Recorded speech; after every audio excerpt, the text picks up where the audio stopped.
Hello, and welcome to this LifeEar Hear Coach video on how to keep your hearing aids nice and clean.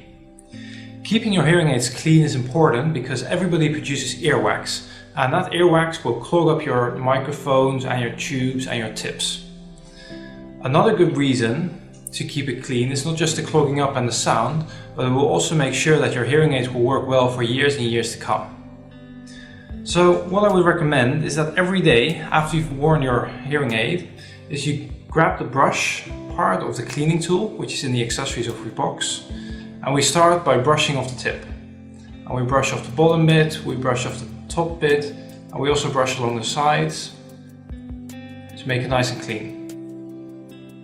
Second thing I'm going to do is I'm going to brush around the microphones. And there's a microphone here at the top, which I can brush by placing the brush in along the top, and there's also a microphone here at the side of the top, which I will also brush. And then once that's done, you take your cleaning cloth and you wipe your hearing aid off in that cloth. Once a week, however, I recommend doing a more thorough clean, and then we're going to make sure that all the earwax that comes into the tube is also removed. So to get that done, I will start by detaching the tube from the base. First, I turn it at a 90-degree angle, and then I can remove the tube from the base. My cleaning tool has a wire back end, and this wire I will move in to the tube, and then I slowly push it all the way up.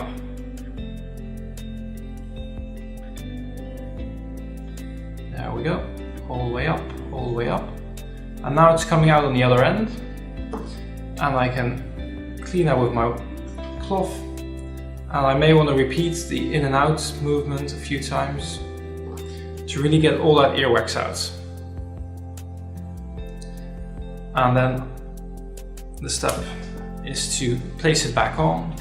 So placing it back on, you can just click it back on and make sure that the tube and the base, that they're aligned. And then your hearing aid is nice and clean again. Thank you for watching this LifeEar Hear Coach video.